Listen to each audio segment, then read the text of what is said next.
switching gears a little bit over to Rock the Block, which is our neighborhood revitalization program. This is my big challenge of the year and my COVID success of the year, I feel like, because we had to basically redesign our entire Rock the Block program. When we pulled this off for the first time last year, we were in the Sacred Heart neighborhood. We coordinated over 120 volunteers over the course of 3 or 4 days. We had 22 different projects on 22 different houses going on all at the same time on all of those days. We had people scattered all over the neighborhood. We met at the Sacred Heart Church on Knapp. Hi, thanks for coming. Thanks. We met at the church in the big Leanna meeting hall. We had a big group safety talk in the morning. We had big group lunches. We had everybody kind of under one roof in the morning and at lunchtime, and then all over the neighborhood. And we thought this is amazing, and it was really successful, and it was a lot of fun, and we were really proud of that. And then COVID hit this year, and we said, how are we gonna do this? We need all of these people to pull this off. And our success this year was the redesign of Rock the Block, where we said, how can we do this safely with smaller groups? And we decided to spread it out throughout the summer. So instead of 3 or 4 big work days, it ended up being a total of about 8 work days with 2 groups of 8 volunteers per day. So instead of these huge groups of like 50, 60 people a day, we ended up working with 16. And it actually worked out really well. We had short shifts so that people could come in, work for 4 hours at a time. They'd get a bag lunch to go, so we weren't all sitting together in a great big room, all eating together. Instead, we were delivering bag lunches to job sites, and people were sitting down in the grass and having kind of like picnic style lunches in small groups of like 2 or 3 people at a time. It was really exciting to see how vastly different it was from last year, but how equally as productive and successful as it could be.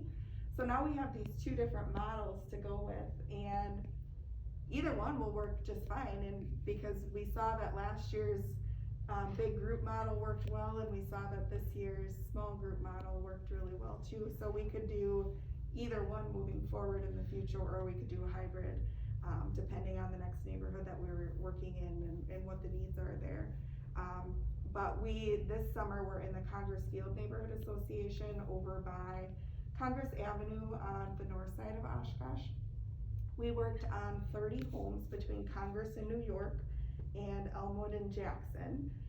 So there's about 400 parcels in that area, and we had over 50 homeowners apply for our services there.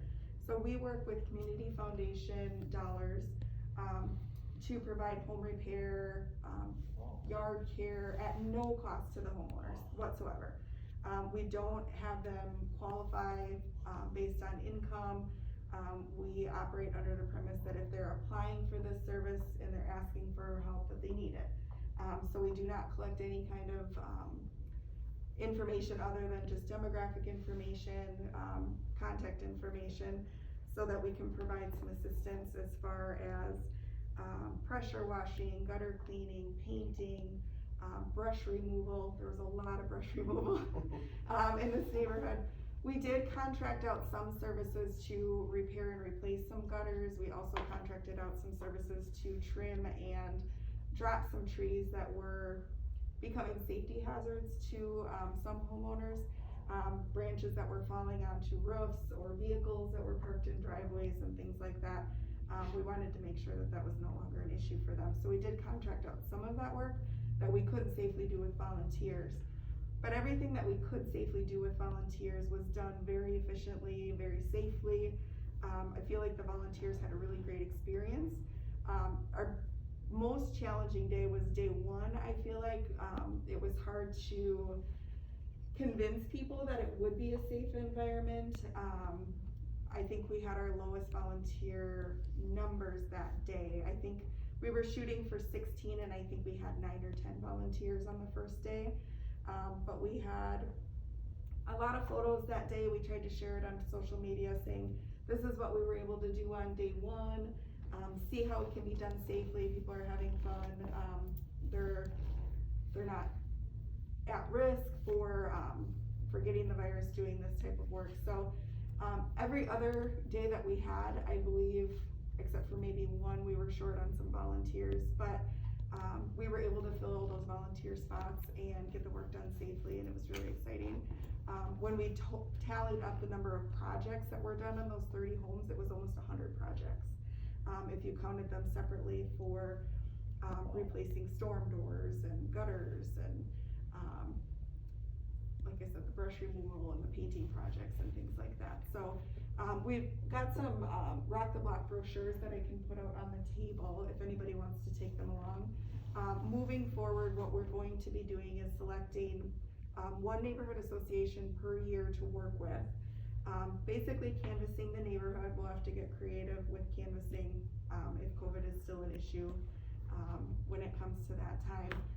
But in the past, we've basically knocked on doors and said, we're here, we're in your neighborhood, we're going to be working in your neighborhood. If there's anything that we can offer you as far as assistance for home repair, yard work, things like that, please let us know.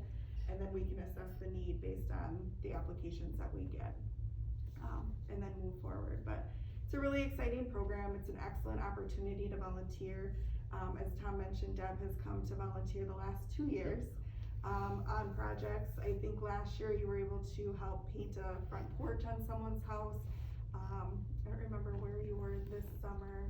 I was digging out brush and shoveling dirt. It was it was a workout, day, but right? the lunch was very good. We had some sponsors come through to donate bottled water and sandwiches for the lunch bags and things like that. So a lot of community support is being built around Rock the Block, and we're really excited to keep it going year after year. It's just a really fun, exciting program to be a part of. I'll jump in is that and give you guys then a chance to make announcements at the end of this meeting. Rock the Block is neighborhood working together, neighbors helping neighbors. And what we do is we're just the catalyst. I'll be somebody going around. I hope that we can do it door to door. And we had 50 some homeowners sign up, and then we worked it down and we had 30 some projects done. And people like you, Deb, people like you, Chip, you were a madman, just working, just getting a lot done. Honestly, to say Rock the Block in a story, there's a woman named Pat that owns a home on Liberty. And she got the house when she was a little girl. She lived there since she was 2 years old. But the home had gotten horribly overgrown. And a staff of about 8 to 12 volunteers over the course of 2 to 3 work days removed literally tons of vegetation. I was there when the vegetation truck came from the city and it was mashing it up. And like a series of ants, these volunteers kept bringing parcel after parcel to go in there. I counted 68 bags of vegetation.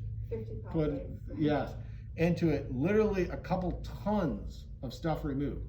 She lived at this home alone. She could have never even dreamed of doing it. I was with Chip at this home a couple days later. She installed a fish pond many years ago that had not been cleaned in ages.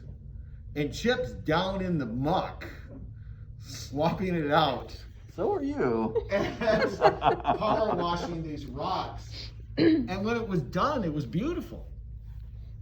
And when we left, Pat was just so thankful.